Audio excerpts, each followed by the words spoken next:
विधिवत हम वर्कशॉप चालू करते हैं।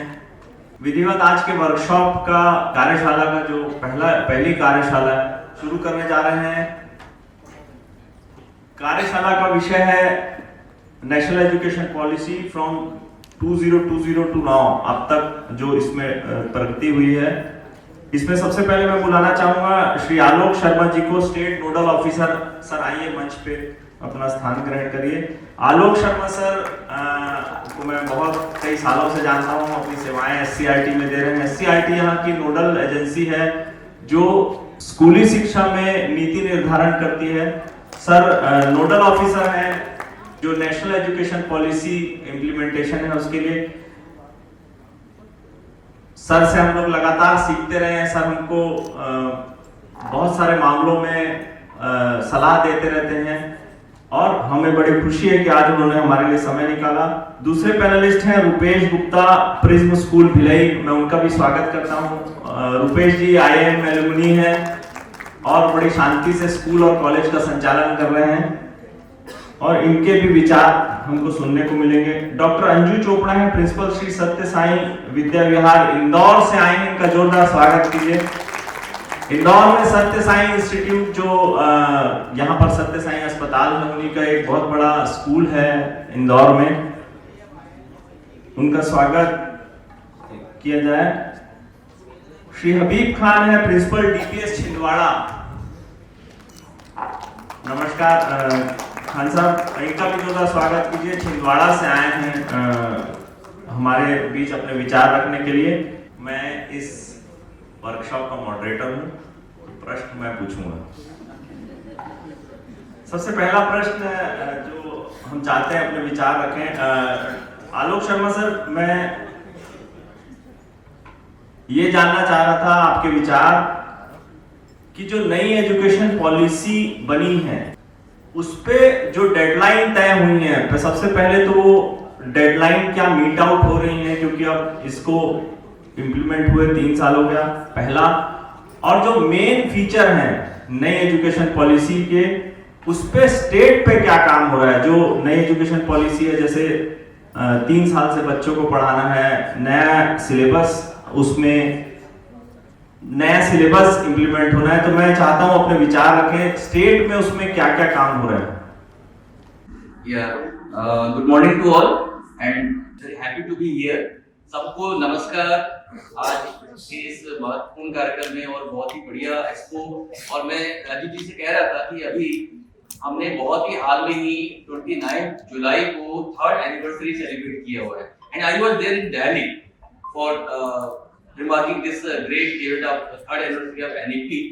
तो जिस प्रकार की व्यवस्था मैंने यहाँ पर देखा, उसी प्रकार की व्यवस्था मैंने नेशनल लेवल पे देखा। तो first of all congratulation Raju ji, बहुत बढ़िया आपने एग्जीबिशन लगाया हुआ है and I am very delighted to meet all of you. Sir का, पांडे सर का मैंने सुना, इट्स वेरी वंडरफुल, बहुत ही शानदार उनका एक्सप्रेशनल और बहुत ही मोटिवेशनल उनका स्पीच था।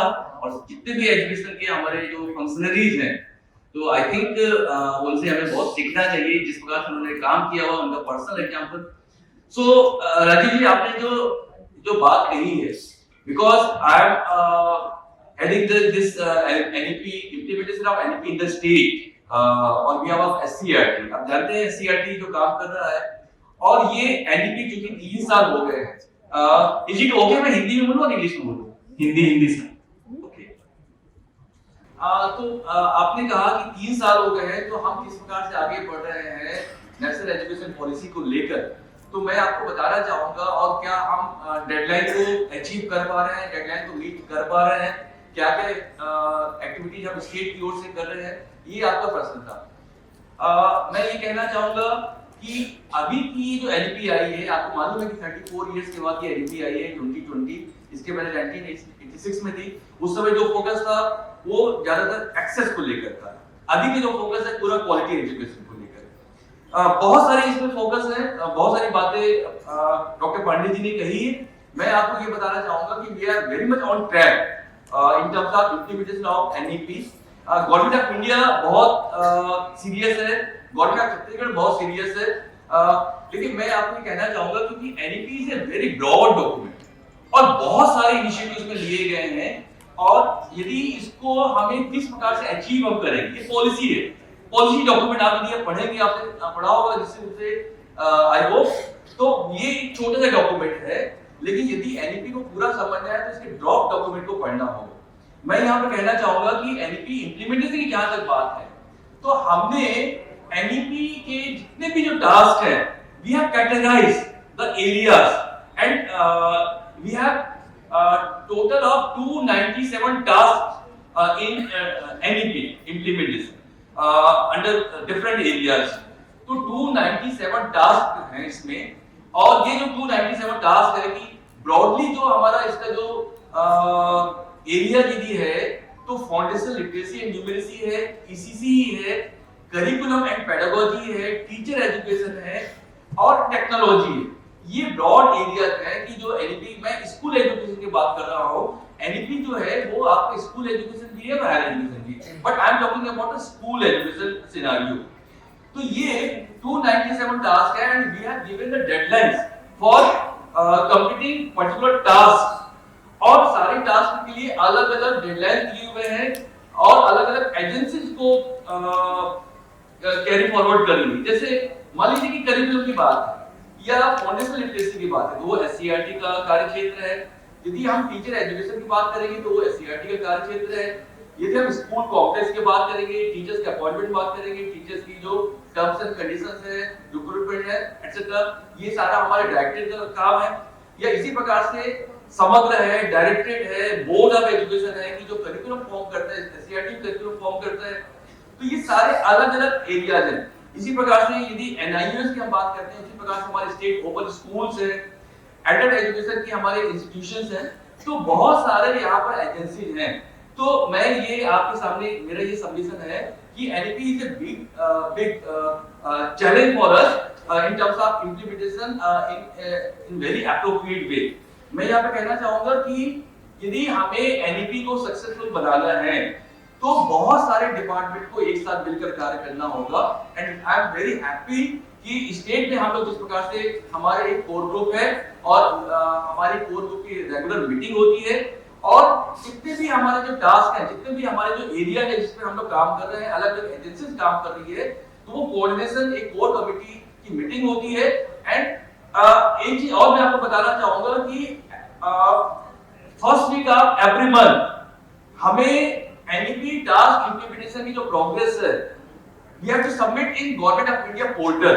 कि आप ऐसा नहीं है कि आप काम कर रहे हैं लेकिन आपकी जो डेडलाइन क्या है कि हमें हर महीने की पहली तारीख को आपने पिछले महीने में क्या कार्य किया, तो टास्क वाइज हमें प्रोग्रेस जो है पोर्टल में अपडेट करना होता है। तो बेसिकली हमारा जो कार्य हो रहा है, मैं आपसे कहना चाहूंगा कि एनईपी के अंतर्गत जल्दी से मैं 2-3 मिनट और अपनी बात रखूंगा कि जो ब्रॉडली एनईपी के अंतर्गत स्टेट में जो कार्य हो रहा है कि आपको मालूम है कि फाउंडेशनल लिटरेसी एंड न्यूमेरेसी, देखिए बहुत ही जो ब्रॉड शिफ्ट है एनईपी का वो है कि 10+2 पेडागोजी स्ट्रक्चर से हम 5+3+3+4 पे आ गए। तो ये जो 5+3+3+4 में जो हमारा स्ट्रक्चर है, पेडागोजी स्ट्रक्चर काफी चेंज हो गया है। और ये जो 5 है, देखिए हम we are lagging behind with the foundational area. तो अभी इस एनईपी में फाउंडेशन को बहुत ज्यादा एम्फसाइज किया हुआ है, और फर्स्ट 5 इयर्स ऑफ चिल्ड्रन जो है चाइल्ड वो आपका फाउंडेशन है। तो अभी हमने जैसे कि प्राइवेट स्कूल्स वगैरह में जो PP1 PP2 या नर्सरी PP1 PP2 होता है, तो उसी प्रकार से हमने भी बिफोर क्लास 1 3 क्लासेस हैं कि जिसको हम मान लीजिए बोलते हैं PP1 PP2 एंड PP3 यदि बोल देते हैं। तो इसमें एक ब्रॉड शिफ्ट ये है कि हमने बालवाड़ी ओपन किया हुआ है। अभी करीब 5.5 या से ज्यादा बालवाड़ियां अभी हमारे स्कूल एजुकेशन सिस्टम पे संचालित की जा रही है। और देखिए बालवाड़ी जो है कि जस्ट बिफोर क्लास 1, तो वहां पर ट्रांजिशन किस प्रकार से होगा, वहां पर बच्चे देखिए प्ले वे मेथड और ये सारी जो चीजें हैं कि वहां पर कोई हम टीच नहीं करने जा रहे हैं। और उसके बाद फिर हमारा एक स्कूल रेडीनेस मॉड्यूल है कि बच्चे जब क्लास 1 में जाता है तो किस प्रकार से स्विच ओवर होता है, किस प्रकार से उनका ट्रांजिशन होता है। तो रेडीनेस के लिए हम बच्चे को तैयार करते हैं, और हमने 3+, 4+ और 5+ एज ग्रुप के जो बच्चों के लिए लेसन प्लान बनाया हुआ है, हमने डे टू डे की एक्टिविटीज बनाई हुई है, हमने करिकुलर मटेरियल बनाया हुआ है, हमने टीचर्स को ट्रेनिंग दी हुई है। हमारे जो डाइट्स हैं वो डाइट्स के माध्यम से हम टीचर्स को हमने ट्रेनिंग दिया हुआ है और डाइट्स के जो टीचर एजुकेटर्स हैं और जो टीचर्स हैं वो इन बालवाड़ी में जाकर उन बच्चों को फैसिलिटेट करते हैं। तो बालवाड़ी और देखिए सबसे महत्वपूर्ण जो फाउंडेशनल लिटरेसी एंड न्यूमेरेसी की जो हम बात करते हैं, आपने देखा होगा कि ज्यादातर हम देखते हैं कि असर है, हमारे नेश है, नेशनल अचीवमेंट सर्वे है, वहां पर हम देखते हैं कि किस प्रकार से हमारे जो बच्चे हैं वो हम अपने स्टेट की हमारी स्थिति बहुत अच्छी नहीं है इन टर्म्स ऑफ जो numeracy, in terms of literacy. तो उसमें हम पीछे से तीसरे चौथे स्थान पे हैं, लेकिन अभी काफी डेवलपमेंट हो रहा है, काफी इंप्रूवमेंट हो रहा है हमारे बच्चों के लिए। तो देखिए ये फाउंडेशन लिटरेसी एंड न्यूमेरेसी खासकर प्राइमरी लेवल तक इसमें बहुत सारे चेंजेस हैं, बहुत सारे इसमें गवर्नमेंट ने डिसीजन लिए हुए हैं कि हमारे जो बच्चे हैं उनको जो मदर टंग में शिक्षा दी जानी चाहिए। तो क्लास 5 तक डिजिटल डायलेक्ट्स को हम लोग प्रमोट कर रहे हैं। इवन जैसे कि बस्तर में कुड़ुक है, गोडी है, तो इस प्रकार से 16 डायलेक्ट्स हमने आइडेंटिफाई किए हुए हैं। छत्तीसगढ़ तो मल्टी डायलेक्ट्स यहाँ पर है, छत्तीसगढ़ी भी यहाँ पर बहुत वेरिएशंस है। यदि आप रायपुर में देखेंगे, बिलासपुर में देखेंगे, रायगढ़ में देखेंगे तो बहुत ज्यादा वेरिएशंस है। तो हमने 16 डायलेक्ट को आइडेंटिफाई किया हुआ है, उसपे हम करिकुलम मटेरियल तैयार कर रहे हैं, टीचर को ट्रेनिंग दे रहे हैं। अभी लगातार हम वर्कशॉप कर रहे हैं, अभी गोंडी में वर्कशॉप हुआ पिछले हफ्ते। तो ये हम रीजनल डायलेक्ट को लेकर, क्योंकि क्लास 5 तक जो है कि अभी सीएम ने घोषणा की है कि क्लास 5 तक हम अपने बच्चों को मातृभाषा में शिक्षा देंगे। तो ये एक जो एनईपी का सबसे बड़ा एक है कि मदर टंग, कि उनकी भाषा में उनको शिक्षा प्रदान की जाए। सेकेंडली, अभी मैंने आपसे कहा कि फाउंडेशन लिटरेसी और न्यूमेरेसी का ये इस एरिया को हम स्ट्रेंथन कर रहे हैं।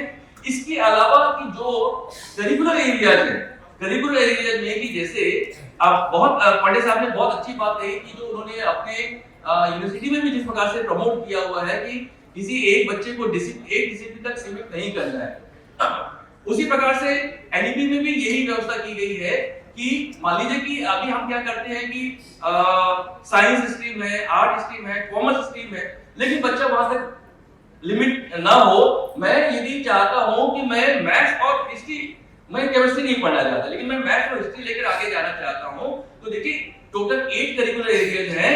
तो उस 8 करिकुलर एरिया से मैं अपने जो सब्जेक्ट चॉइस कर सकता हूं। तो ये बहुत बड़ा रिफॉर्म है और ये सबसे बड़ा जो चैलेंज है कि इन चीजों को हम कैसे फील्ड तक लेकर आए, ट्रांसलेट कैसे करें इन चीजों। तो ये हमारा करिकुलर जो इसमें मैं आपको बताना चाहूंगा कि हम 4 करिकुलर फ्रेमवर्क बना रहे हैं in alignment with the national curriculum framework, जिसमें नेशनल जैसे state curriculum framework for foundation stage, जो अभी मैंने आपसे बताया कि जो क्लास 1 से पहले 3 साल और क्लास 1 and 2 5 इयर्स जो फाउंडेशन है हमारा, उसके लिए state curriculum framework for foundation stage हमने ये बना लिया हुआ है। We are in process to develop state curriculum framework for school education and then तीसरा इसमें जो एरिया है state curriculum framework for teacher education. Teacher education मेरा एरिया रहा है कि जैसे राजीव जी ने कहा कि टीचर एजुकेशन में बहुत सालों से मैं काम कर रहा हूं, बहुत सारे कॉलेज से मेरे संपर्क हैं, वहां पे हम जाते हैं। तो देखिए टीचर एजुकेशन की एरिया को बहुत ज्यादा स्ट्रेंथन करने की जरूरत है, लेकिन जिस प्रकार से अभी मैं गुप्ता जी से भी बात कर रहा था, तो बहुत सारे इसमें डिसअपॉइंटमेंट भी है, लेकिन इसमें बहुत ज्यादा ऑनेस्टी की जरूरत है। और जो कॉलेजेस है बेसिकली कि हम किस प्रकार से कितना इंपॉर्टेंस देते हैं। तो अभी सबसे बड़ा जो शिफ्ट है एनईपी के अंतर्गत वो ये है कि 4 ईयर इंटीग्रेटेड कोर्स है। और ये ऐसे नहीं कि मैं बीएड कॉलेज में हूं कि एक अलग बीएड कॉलेज चल रहा है, it is not at all permissible. इसमें आपको मल्टीडिसिप्लिनरी अप्रोच करना होगा और ये मिनिमम क्वालिफिकेशन जो हो जाएगा बीएड के लिए वो यदि 4 ईयर इंटीग्रेटेड कोर्स में आपने ये 2030 तक, मैंने कहा कि हर टास्क के लिए एक डेडलाइन दी गई है। उस डेडलाइन के अंतर्गत हम इसमें भी बहुत सारे ऐसे जो कॉलेज है हमारे बीएड कॉलेज जो परफॉर्म नहीं कर रहे हैं वो बंद किए जाएंगे। बहुत सारे जो कई प्रकार की गलत एक्टिविटीज कर रहे हैं, तो ये सारे कॉलेजेस में जो जस्टिस वर्मा कमीशन की रिपोर्ट के अनुसार कार्रवाई हो रही है। अभी हम लोगों ने बहुत सारे कॉलेज का निरीक्षण किया।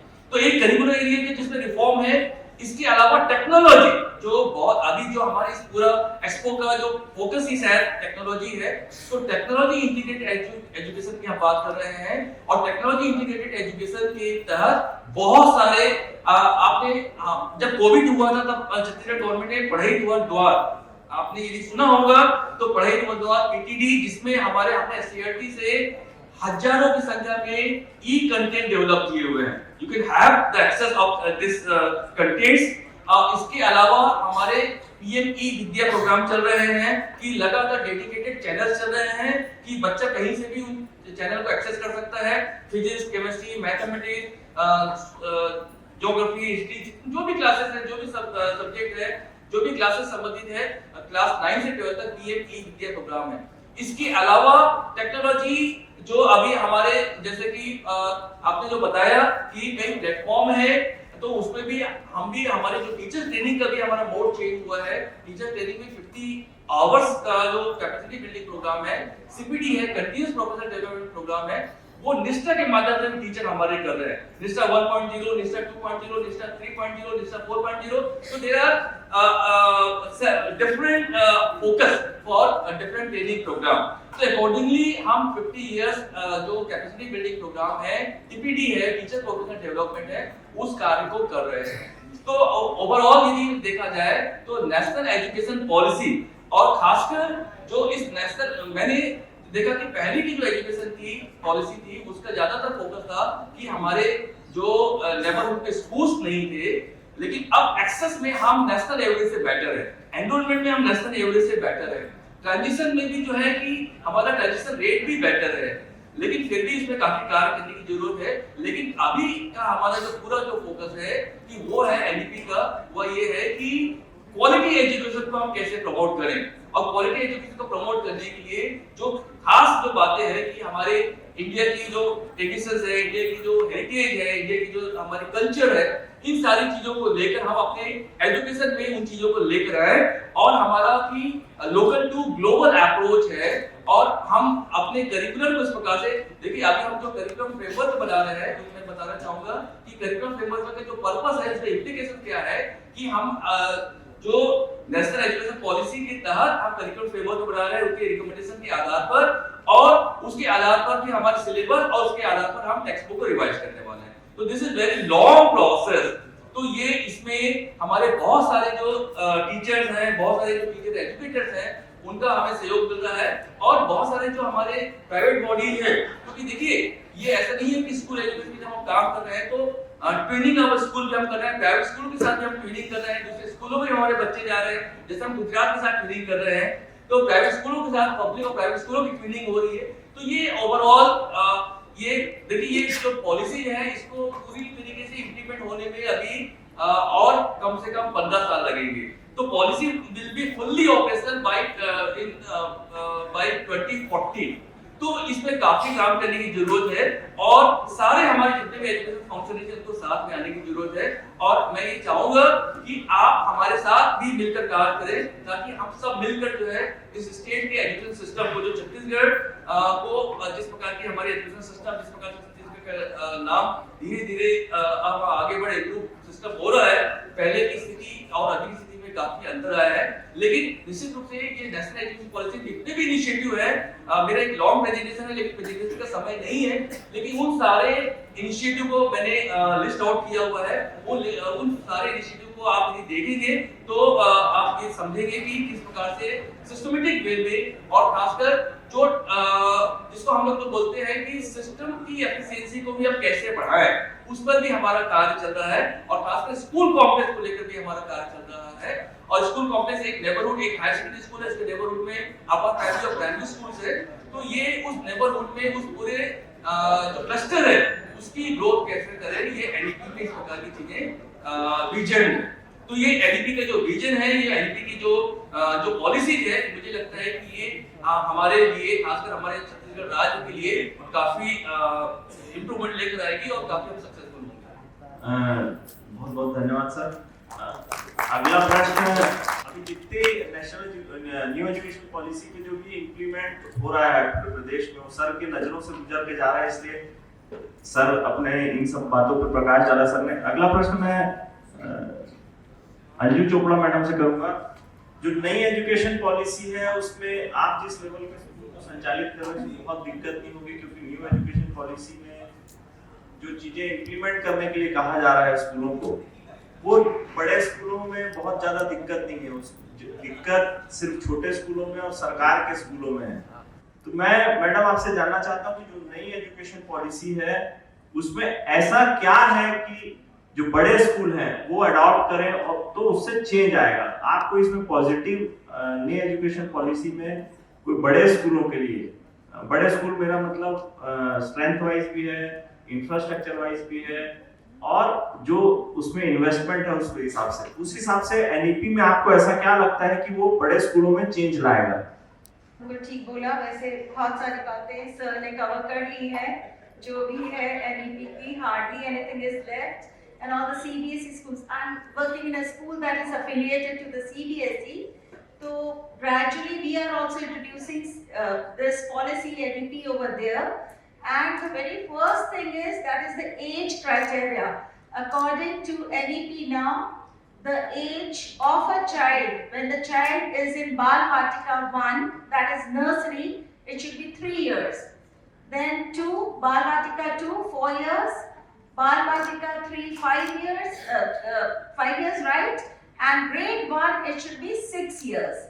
और अभी तक जो हमारा सिस्टम चल रहा था CBSE में, उसमें 5 years का जो रहता था स्टूडेंट वो grade 1 में रहता था. So that's an overlapping period I'll say, जो इस साल पेरेंट्स के लिए डाइजेस्ट करना is extremely difficult. And they're right also, because where will the child go? One precious year of the child is gone, but sooner or later कभी ना कभी तो ये करना ही है. Age criteria को छोड़ के there are so many good things in NEP. It promotes skill-based learning, that is very important in India. It promotes application-based learning, research-based learning, and it discourages rote learning, like Sir said, and that's the need of the hour. Instead of teaching and learning, I'll say stop teaching, promote learning. Instead of learning taking place just in classrooms, it's the time for us to take them out to some factories, industries, or the industries they come to the school. That is needed so that vocational education, internships, and these things can be taken care of, where when a student passes out 12th standard has some employment. Otherwise, we see our education system is so faulty. We are producing engineers, but when we ask them, can you tell us the size of the brick? I think 80% of them will fail. So if we take them, and one more thing, one more aspect here I would like to say as a principal, we have taken an initiative in our school. Our country is we have agrarian-based economy, agriculture. That is the most important sector, but it's being neglected. Gradually, the trends, everyone is diverting towards manufacturing. And then, I think within a decade, India will become US. And we see what type of inflation US has. So it's the right time that we shift our focus to agriculture also, and there also, like we can contribute a lot, and those children who are going in agriculture sector can contribute a lot to our economy also. Then coming to research based, there also, like India is from developing nation, sooner it will be in the category of developed nation that we want, but for that, the very first thing we have to teach our children is be proud citizen of India and follow Indian ethos. We know our culture, our Nalanda University, what it was. Multi-dimensional, multicultural education in those days. It was just because of the invasion of Britishers, particularly Lord Macaulay, that he introduced English in India. And we know, like, the importance of our mother tongue. When we dream, we always dream in our mother tongue. When we think per ton. Then why to have a language English?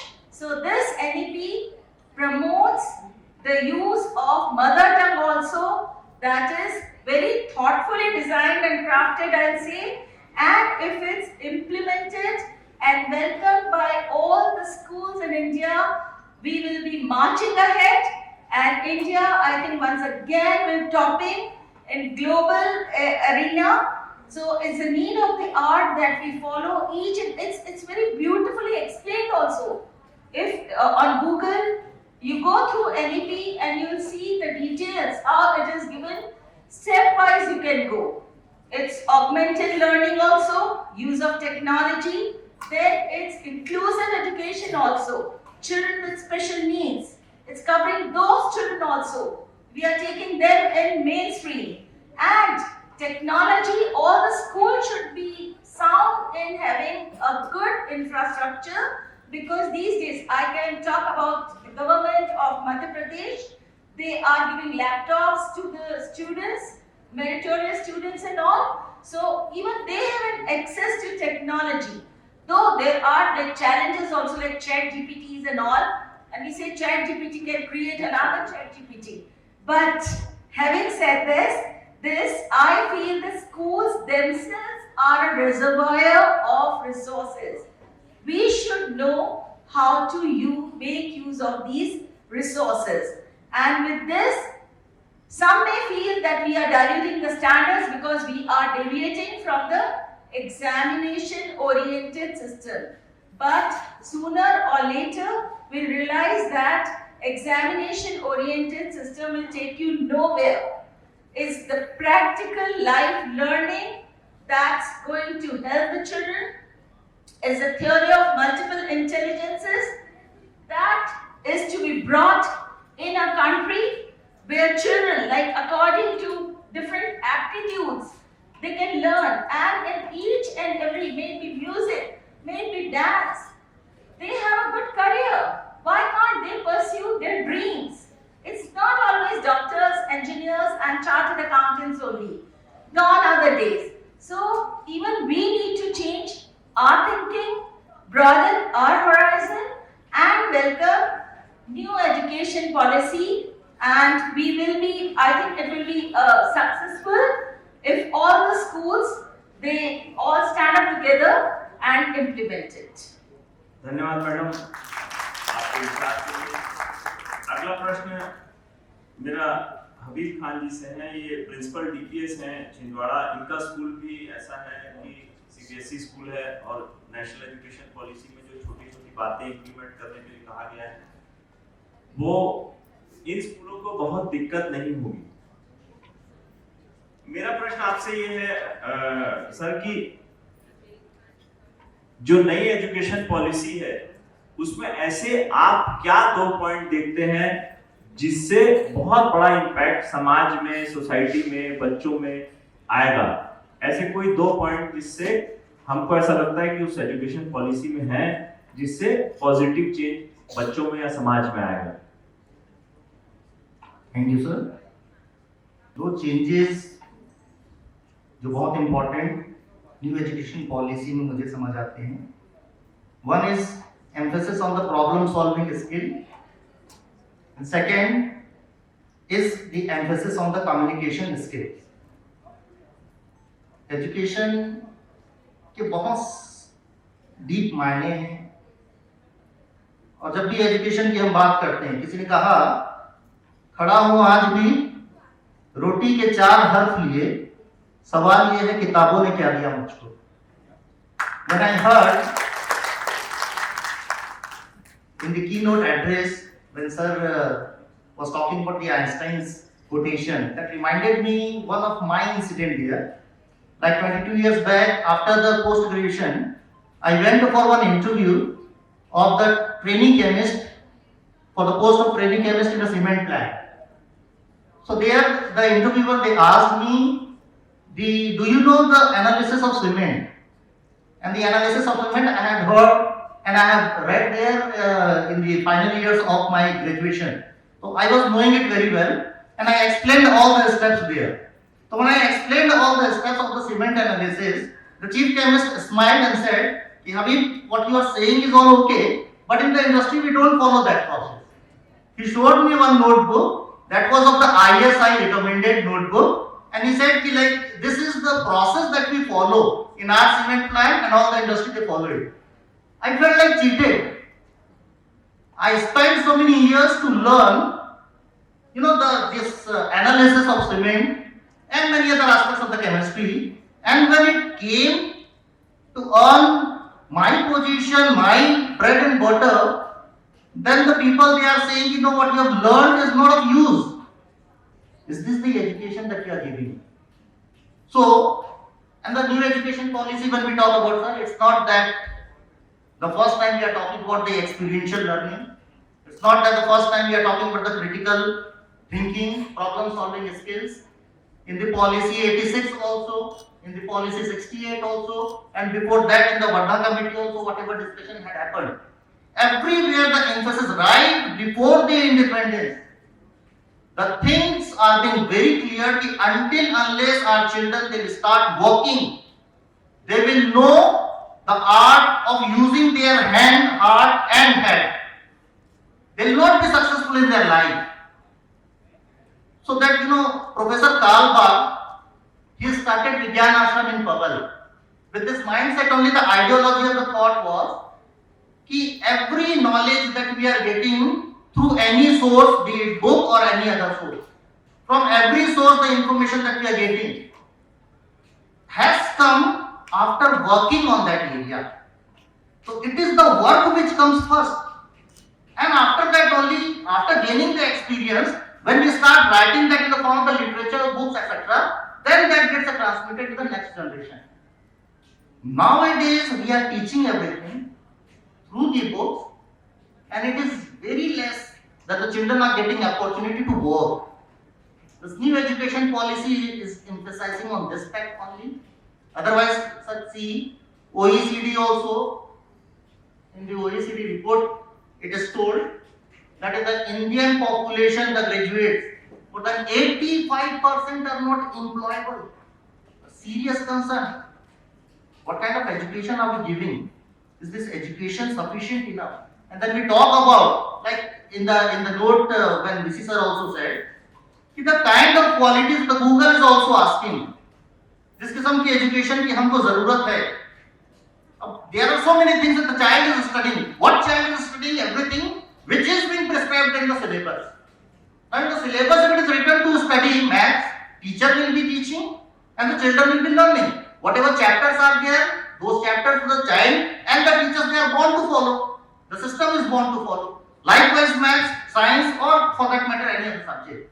Had it been a book of critical thinking in the syllabus, we would have taught and the children would have learned the critical thinking. Had there been some projects on working like that in the syllabus itself, we would have started doing it. So all those things, that becomes the part of the policy.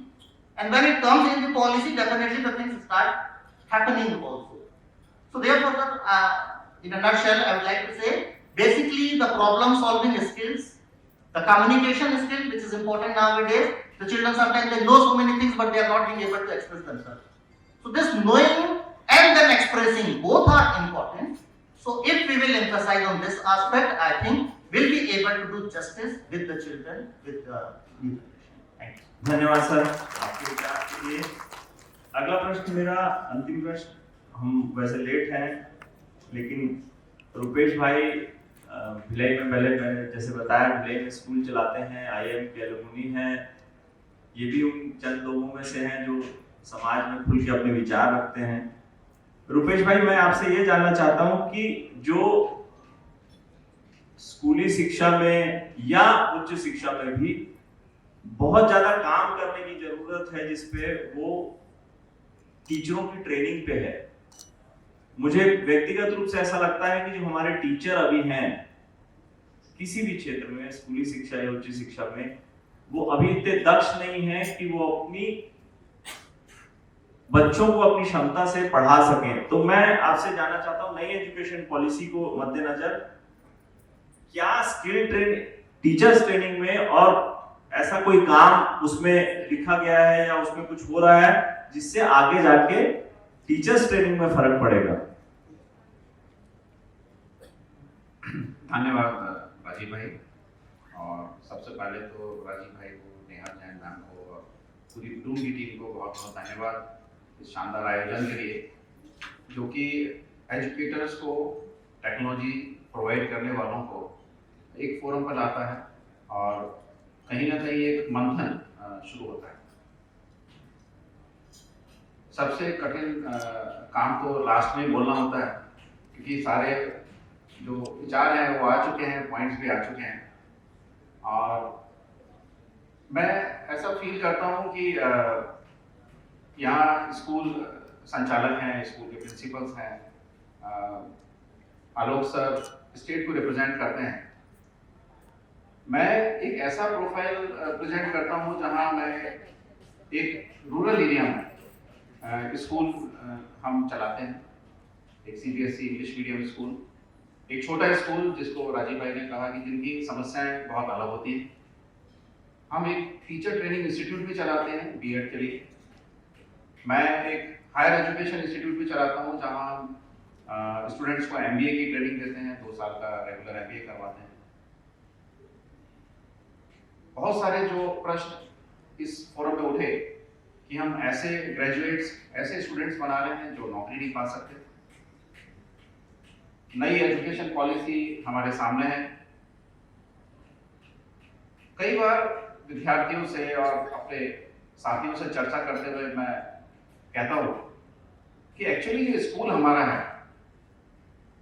मैं school मतलब बच्चे को, एक student को और computer को एक analogy उसमें कर रहा हूं। किसी कंप्यूटर को चलने के लिए एक ऑपरेटिंग सिस्टम की जरूरत है, वो चाहे डॉस था या आज विंडोज है। उसके बाद हम उसमें एप्लीकेशन सॉफ्टवेयर्स लोड करते हैं अपनी ज़रूरत के हिसाब से, कि आपको ऑटोकैड में काम करना है, कि आपको माइक्रोसॉफ्ट ऑफिस अपलोड करना है या कोई डिज़ाइन सॉफ्टवेयर अपलोड करना है। उसी तरह से एक विद्यार्थी है या एक बच्चा है, एक स्कूल जो है वो उसका ऑपरेटिंग सिस्टम, वो उसको उसके जो वातावरण है, जो चीज़ें उसके चारों तरफ हो रही हैं, उनसे इंटरेक्ट करना सिखाता है, उनके साथ अपने आप को ढलना सिखाता है। और जब वो कॉलेज या हायर एजुकेशन में जाता है, वो बेसिकली उसके एप्लीकेशन सॉफ्टवेयर है, वो इंजीनियरिंग करता है या एमबीबीएस करता है या आर्ट्स लेता है या कोई और एरिया को चूज करता है। और इस ऑपरेटिंग सिस्टम का अच्छा होना बहुत जरूरी है। जैसे टेक्नोलॉजी चेंज हुई थी, जब हम लोगों ने कंप्यूटर पढ़ना शुरू किया था, it was disk operating system, and जब विंडोज आया, it was paradigm shift in thinking. लोग सोच नहीं सकते थे कि ऑपरेटिंग सिस्टम ऐसा हो सकता है। तो कहीं ना कहीं जब ये नई एजुकेशन पॉलिसी आती है, तो एक पैराडाइम शिफ्ट है इसके अंदर। हर एक को शिक्षा उपलब्ध हो, एक्सेस, वो अब चैलेंज नहीं है। पहले शायद स्कूल कम थे, इंजीनियरिंग कॉलेज कम थे, पॉलिटेक्निक कॉलेज कम थे। आज हम देखते हैं इनकी संख्या कितनी ज्यादा हो चुकी है। इनफैक्ट सारी जितनी काउंसलिंग हम देखते हैं, टीटी की ले रहे हैं या कोई भी कोर्स के एंट्रेंस के लिए, कितनी सीटें खाली चली जा रही हैं। मतलब अब प्रॉब्लम एक्सेस की नहीं है, जैसा सर ने बोला, अब क्वालिटी की। एंड फ्यूचर में वही संस्थान सर्वाइव भी करेंगे और थ्राइव करेंगे जो क्वालिटी पे फोकस करेंगे, जो अपने स्टूडेंट को जो उसका ध्येय है लाइफ में, उद्देश्य है, वहां तक पहुंचा पाए। मे बी वो एक जॉब प्राप्त करना है या लाइफ में दूसरे भी ऐसे स्किल्स डेवलप करना है which make him a complete individual, जो सोसाइटी में फिट होता है। अभी जो चैलेंजेस तमाम न्यू एजुकेशन पॉलिसी के कारण सामने हैं, और जैसा राजीव भाई ने मुझे पूछा कि भाई इसमें सबसे इंपॉर्टेंट जो लिंक प्ले कर रहा है वो तो टीचर ही। और पहले भी एजुकेशन में टीचर का रोल बहुत इंपॉर्टेंट है। मुझे लगता है इस एजुकेशन पॉलिसी में वो और ज्यादा इंपॉर्टेंट हो गया है कि अब एजुकेशन केवल नॉलेज इंपार्ट करना नहीं है। चैट जीपीटी और गूगल और यूट्यूब, आप किसी भी विषय पर सर्च करेंगे आपको तमाम लेक्चर्स मिल जाएंगे, अच्छे अच्छे लेक्चर्स मिल जाएंगे। ऐसे में फिर टीचर का रोल कहाँ शिफ्ट हो जाता है? जैसा कि हमारे शास्त्रों में लिखा है और हमारे वैल्यू सिस्टम में भी है कि गुरु की भूमिका भगवान से भी ऊपर है। और मुझे लगता है जो हमारी पुरानी पद्धति थी शिक्षा की, गुरुकुल, कहीं ना कहीं वो उसी स्वरूप में वापस आ रही है, जहां हम कस्टमाइजेशन की बात कर रहे हैं कि हर स्टूडेंट अलग है, उसकी रिक्वायरमेंट अलग है, तो हम मास में जो शिक्षा देते हैं या जो स्टैंडर्ड देते हैं उससे अलग हटके हमको स्टूडेंट को देखते हुए उसको वो इनपुट देने। और इतना जो ज्ञान ऑलरेडी टेक्नोलॉजी के माध्यम से एक विद्यार्थी के सामने है, तो गुरु का रोल उसमें यहां आ जाता है कि उसमें से क्या चूज करना है, क्या छोड़ देना है। मुझे अपने अनुसार, अपने नेचर के अनुसार क्या डायरेक्शन लेना है, तो वो जो डायरेक्शन है और क्या लेना है, क्या छोड़ना है, वो जो है वो अब गुरु का रोल कहीं वहां शिफ्ट हो जाता है। अब ऐसे में एक 2 साल का टीचर ट्रेनिंग प्रोग्राम में, या बोलूं अभी जैसी बातचीत चल रही है और आलोक सर ने बताया कि उस प्रोग्राम को 4 साल शिफ्ट करने की बात चल रही है कि अब 12th के बाद से ही graduation plus BEd integrated course चालू होंगे। ठीक है, कुछ हद तक हम नए सिस्टम में जाएंगे, बट मुझे उससे ज्यादा लगता है एक कांस्टेंट अपडेशन बहुत जरूरी है। आज हमारे हजारों लाखों टीचर्स हैं, नई एजुकेशन पॉलिसी के हिसाब से हम उनको कैसे प्रिपेयर कर रहे हैं। कहीं ना कहीं मैं देखता हूँ गवर्नमेंट का फिर भी एक विजन है, एक क्लैरिटी है अपने स्कूल्स, अपने टीचर्स को अपग्रेड करने का, बट प्राइवेट स्कूल्स का क्या विजन है उसमें, क्या रिसोर्सेज उनके पास अवेलेबल है, कहां उस जगह गवर्नमेंट और प्राइवेट इंस्टीट्यूट मिलकर काम कर सकते हैं। बहुत सारी चीजें ऑनलाइन अवेलेबल हैं, बट फिर भी जो छोटे स्कूल हैं और जो रूरल एरिया में या सेमी रूरल एरिया में सर्व कर रहे हैं, उनको हम कैसे अपग्रेड करेंगे, उनके टीचर्स को कैसे अपग्रेड करेंगे, ये चैलेंज भी देखने लायक है। और इसको गवर्नमेंट को भी कहीं ना कहीं मैं रिक्वेस्ट करूंगा सर से कि प्राइवेट स्कूल्स को भी उसमें कहीं इंक्लूड किया जाए। एक सर ने जो कीनोट एड्रेस में बात की कि एजुकेशन इटसेल्फ कई बार बैरियर बन जाती है, तो वहां लर्निंग एंड अनलर्निंग दोनों इंपॉर्टेंट है। कई बार हम पुराने ढर्रे में चले जाते हैं, पुराने सिस्टम में बहुत उसकी यूज टू हो जाते हैं, तो वहां जरूरी है कि हम उन चीजों को अनलर्न भी करें। आज कितने टीचर हैं जो बहुत रजिस्ट करते हैं कंप्यूटर पर काम करना या टेक्नोलॉजी के साथ आगे मूव करना। ये श्योर है चेंज इज इनएविटेबल। अगर बच्चे के हाथ में मोबाइल आ गया है, अब आप मोबाइल को आप उससे नहीं छीन पाएंगे। वो कोविड में आपने ही उसको पकड़ा दिया था, खरीद भी दिया था, अब आप उसे बोलेंगे नहीं अब रेगुलर स्कूल चालू हो गया तो मोबाइल को रख दो, वो नहीं रखेगा।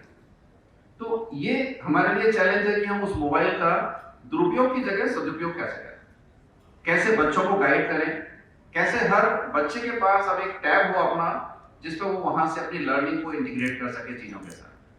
और जब बच्चा इतना अपग्रेड कर रहा है, वो आगे बढ़ रहा है, तो टीचर पीछे नहीं छूट सकता, उसको भी अपग्रेड अपने आप को टेक्नोलॉजी वाइज करना होगा।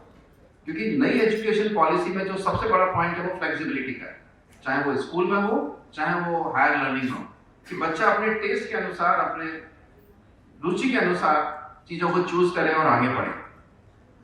और कई बार ये जो चॉइस है ये बहुत कंफ्यूजन भी क्रिएट करती है। पहले जब एक ही टीवी चैनल होता था तो आप बिल्कुल परेशान नहीं होते थे, न्यूज सुनते थे, चित्रहार देखते थे और संडे की मूवीज को एंजॉय करते थे। आज इतनी जो चॉइस हो गई है, कई बार हम उससे कंफ्यूज भी। वही स्थिति उस विद्यार्थी की भी होगी जिसके सामने हजारों चॉइसेस होंगी, और वहीं पे बोला गुरु का रोल फिर से आएगा उसको हेल्प करने में कि what to choose and where to go. Teacher एक काउंसलर बन जाएगा और उस रोल के लिए, उसके अपग्रेडेशन के लिए और उसको टेक्नोलॉजी वाइज रेडी करना, मुझे लगता है ये एक बहुत बड़ा चैलेंज होगा। और ये केवल 1-2 साल का प्रोग्राम नहीं कर पाएगा, उसके लिए कांस्टेंट लर्निंग की एक आवश्यकता उसके लिए है। इसमें कैसे हम काम करेंगे इंडिविजुअली भी स्कूल्स, और कैसे गवर्नमेंट के साथ मिलकर इसमें हम काम करेंगे, ये बहुत इंपॉर्टेंट है।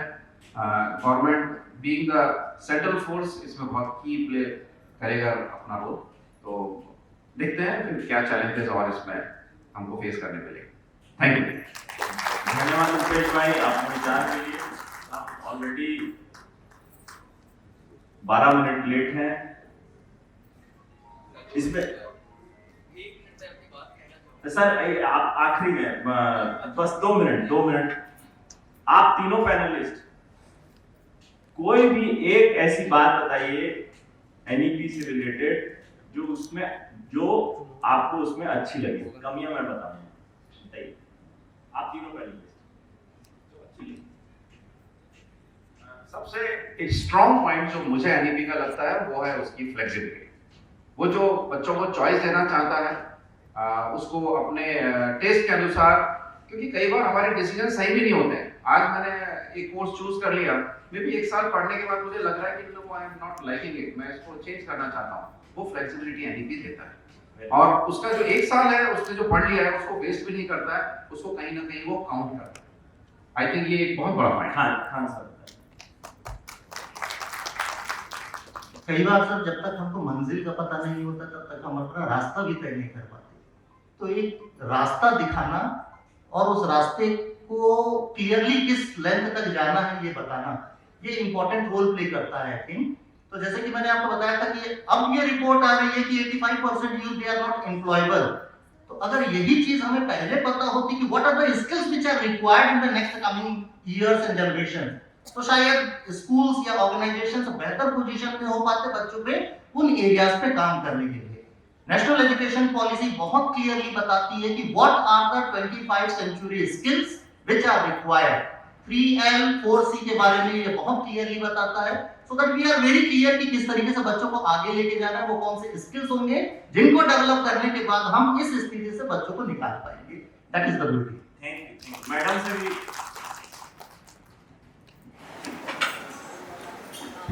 It gives a clear roadmap as to what should be the future of education, the futuristic vision, and the best thing is it's according to the Indian environment, I'd say, जो हमारा भारतीय system है उसके अनुरूप पूरा ढाला गया है। ऐसा नहीं है कि फॉरेन की, क्योंकि वहाँ के सर्कमस्टांसेस अलग होते हैं, हमारे कंट्री में अलग है अनएम्प्लॉयमेंट जो भी सिचुएशंस है, तो हमारे हिसाब से डिजाइन की गई है। That's the best thing I feel. धन्यवाद मैडम। ये जो अच्छी बातें लिखी हुई बातें हैं सर मैं बोलूँ उसके बाद आप संक्षेप में, क्योंकि हम लोग लेट हैं। ये अच्छी बातें जो उसमें लिखी हुई है, लेकिन क्या होता सरकार जब पर्चा बनाती है ना तो ऐसा बनाती है कि उसको देख कैसा लगेगा कि स्वर्ग धरती पे उतर गया। लेकिन अच्छे काम भी हो रहे हैं ऐसा नहीं है, लेकिन बेसिकली हम लोग सब व्यवस्था विरोधी लोग हैं तो हम लोग कमियां निकालते रहते हैं। खासकर मैं जो अच्छा काम हो रहा है, जो मुझे लगता है कि स्टेट में अच्छा काम हो रहा है नेशनल एजुकेशन पॉलिसी पे, वो स्थानीय भाषाओं पे बहुत अच्छा काम हो रहा है। मुझे ऐसा लगता है इस पे बहुत पहले काम कर लेना चाहिए था।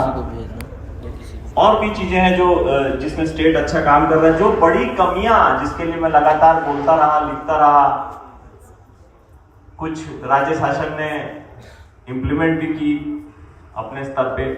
जो बड़ी कमियां इस नेशनल एजुकेशन पॉलिसी पे जो मुझे लगता है वो ये है कि जो 3 से जो अभी अनिवार्य शिक्षा थी वो 6 साल से 14 साल थी, उसको 3 साल से 18 साल कर देंगे। बहुत अच्छा स्टेप है, इसको बहुत पहले हो जाना था।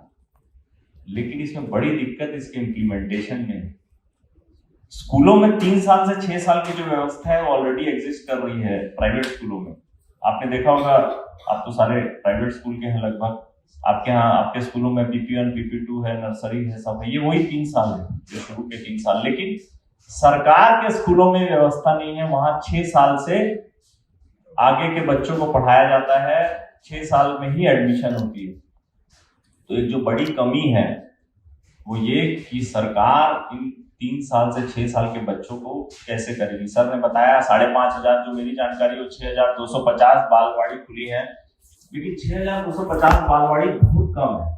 सबसे ज्यादा एनरोलमेंट जो होता है वो प्राथमिक शिक्षा में होता है, शुरुआत के सालों में होता है। और आपकी जानकारी के लिए अगर मैं गलत नहीं हूँ, आलोक शर्मा सर ज़्यादा अच्छे से बताएंगे, 45,000 सरकारी स्कूल हैं और हमने सिर्फ बालवाड़ी खोली है 6,500।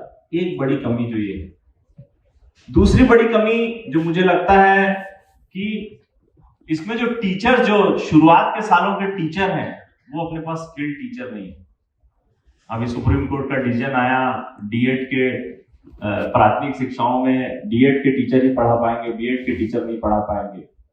ये वो उसी का एक रूप था। तीसरी बड़ी कमी जो मुझे लगता है नेशनल एजुकेशन पॉलिसी में है, वो ड्रॉप आउट को लेकर। पूरे देश में बच्चों का ड्रॉप आउट बहुत ज्यादा है।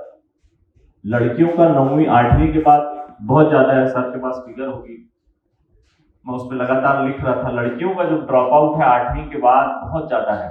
उसको लेकर ये नई एजुकेशन पॉलिसी कुछ बोलती नहीं है, उसको कैसे कम किया जाएगा या उसके बाद उसकी में सरकार की क्या नीति है। सर आप संक्षेप में अपनी बात रखेंगे, राज्य इस पे क्या कर रहा है। चौथी जो बड़ी कमी मुझे लगती है, और भी बहुत कमियां हैं लेकिन समय का अभाव है, अपन बोल नहीं पाएंगे, लेकिन सरकार, मुझे पता है सरकार इस पे काम कर रही है, बड़े विद्वान लोग हैं इसमें काम कर रहे होंगे। जो चौथी बड़ी कमी मुझे लगती है वो ये 9वीं क्लास के बाद जो इन्होंने स्किल का प्रोग्राम चालू किया है कि हम हर किसी को स्किल ट्रेनिंग देंगे, वो कहीं ऐसा मत हो जाए कि गांव में, कस्बों में, छोटी जगहों में जो स्कूल हैं वो सस्ता श्रम स्कूलों को मिल जाए, लोगों को मिल जाए, बच्चों से वो ऐसे काम कराने लग जाए कि पढ़ाई छोड़ के वो बाल श्रमिक बन जाए। ये बड़ी चिंता बीच में आई थी, इसमें इसको भी एड्रेस करने।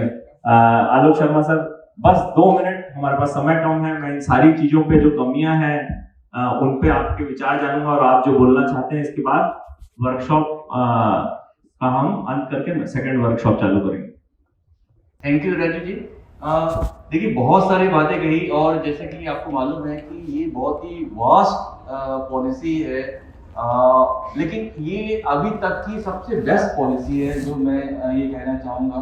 और सबसे बड़ी बात है कि जो आपने जो कहा था एक चीज के बारे में बोलिए, तो मुझे लगता है कि ये इस पॉलिसी में जो कहा गया है कि जो मल्टी डिसिप्लिनरी जो अप्रोच की जो बात कही गई है, दैट इज बेस्ट पॉइंट। देखिए मल्टी डिसिप्लिनरी अप्रोच की जब हम बात करते हैं तो हम कोई भी चीजों को यूनिलैटरल नहीं, सब्जेक्ट मैथ्स पढ़ा रहे हैं, साइंस पढ़ा रहे हैं, लैंग्वेज पढ़ा रहे हैं, इस तरह से नहीं होता है। तो आप एक लैंग्वेज, आप एनवायरनमेंट पढ़ा रहे हैं तो उसमें आप मैथ्स भी कवर करते हैं, आप सोशल साइंस भी कवर करते हैं, बहुत सारी चीजें उसमें होती है। तो देखिए ये आपका यूनिलैटरल अप्रोच नहीं होता है। टीचर एजुकेशन में भी हमने मल्टी डिसिप्लिनरी अप्रोच जहाँ पर रहेगा, जो कॉलेज केवल बीएड चला रहे हैं वो कॉलेज बंद हो जाएगा 2030 तक। देखिए आपने जो 2-3 जो बातें कही है कि वास्तव में ये जो ड्रॉप आउट की जो समस्या है, 6 करोड़ से ज्यादा बच्चे जो है वो ड्रॉप आउट है कि पूरे इंडिया में। लेकिन ये जो ड्रॉप आउट के भी बहुत सारे जो स्ट्रेटेजीज है, बहुत सारे जो इनिशिएटिव लिए जा रहे हैं।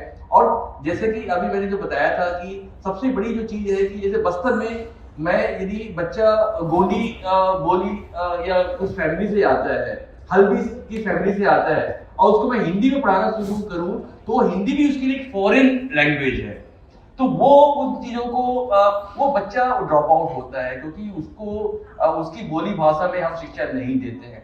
ये बहुत सारी चीजें, लेकिन छत्तीसगढ़ गवर्नमेंट जो है कि हमने 16 लोकल डायलेक्ट को आइडेंटिफाई किया हुआ है। 16 लोकल डायलेक्ट है, इसके अलावा 4 बॉर्डरिंग लैंग्वेज है कि जो कि हमारे छत्तीसगढ़ अलग अलग स्टेट से अपने बॉर्डर शेयर करता है। तो उड़िया है, बंगाली है, तेलुगु है, मराठी है, ये 4 हमने बॉर्डरिंग लैंग्वेज को भी लिया हुआ है। तो कुल मिलाकर 20 लैंग्वेजेस में काम कर रहे हैं। और ये जो ड्रॉप आउट की बात आपने जो कही है कि हम बच्चों को उनकी मदर टंग में नहीं पढ़ाते, तो ये भी ड्रॉप आउट का कारण बनता है। आपने जो एक और जो बात कही है कि जो स्किल एजुकेशन की जो बात कही है, तो देखिए ये बच्चा, देखिए वोकेशनल एजुकेशन में बहुत ज्यादा इसमें न्यू एजुकेशन पॉलिसी में एम्फेसिस किया गया है।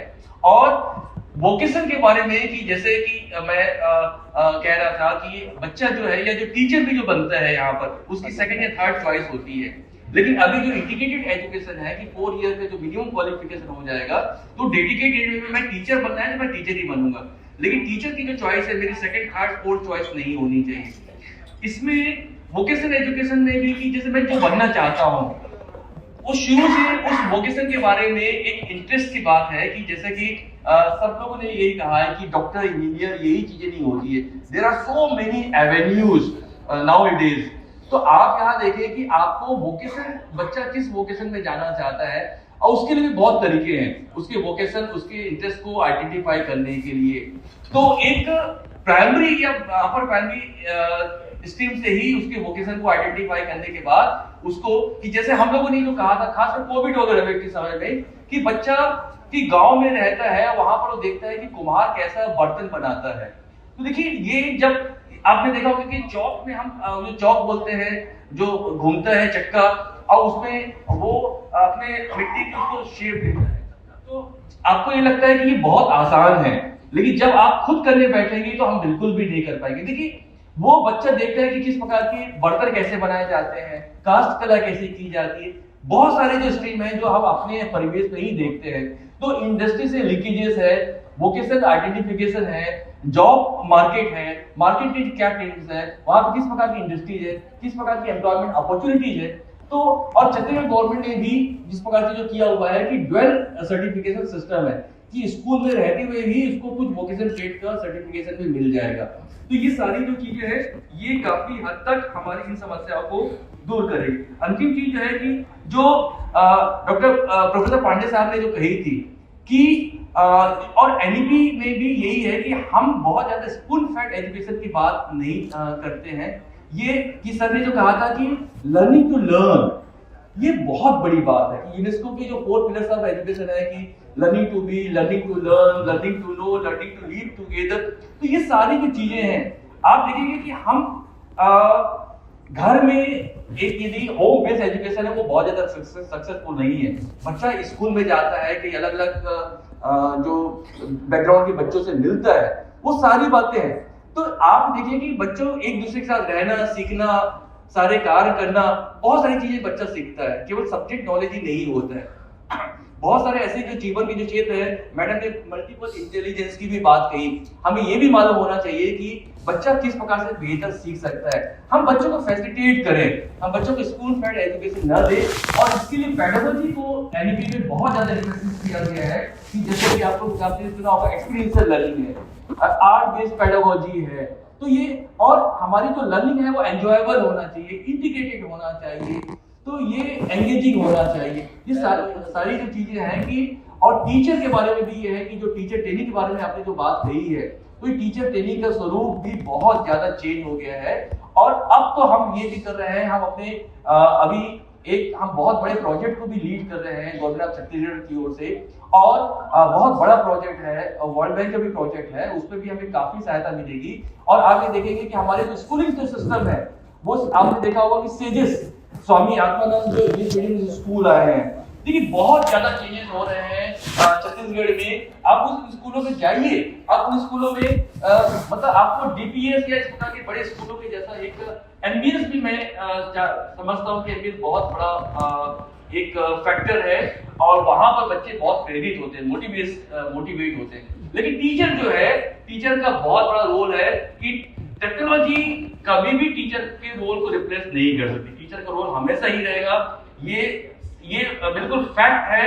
और सबसे इंपॉर्टेंट जो बात है कि टीचर जो है वो पूरी तरीके से अपने जॉब के प्रति डेडिकेट हो, पूरी सिंसियर हो। बहुत सारे ऐसे फैक्टर्स हैं कि जो टीचर एप्टीट्यूड की हम बात करते हैं या वो एप्टीट्यूड हम नहीं पाते हैं, इसलिए टीचर एजुकेशन में भी काम करने की जरूरत है।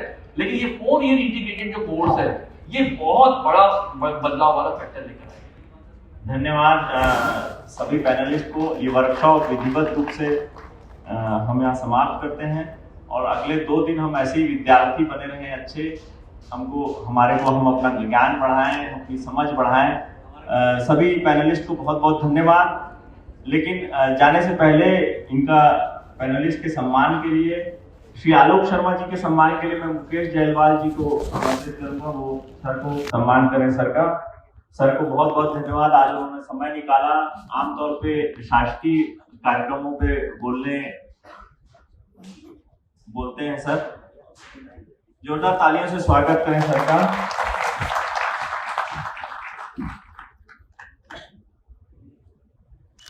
रुपेश गुप्ता जी के लिए चौबे जी को आमंत्रित करूंगा।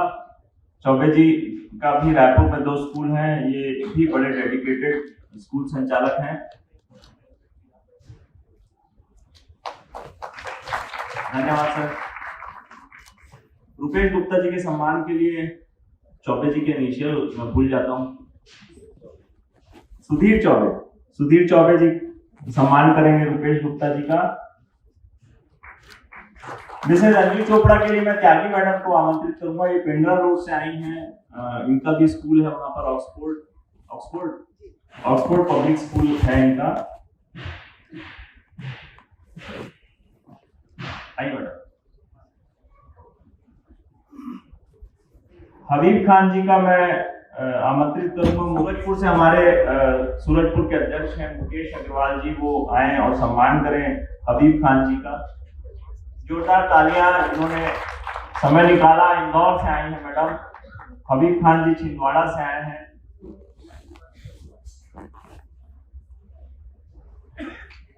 मैं तो अपने लिए खैरागढ़ से कुछ टीम आई है।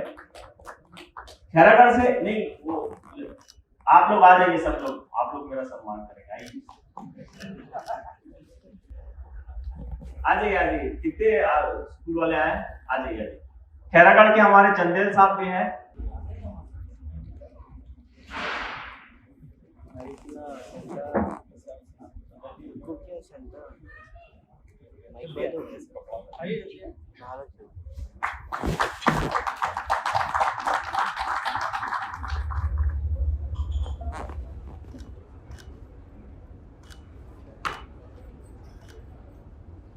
सभी पैनलिस्ट का धन्यवाद।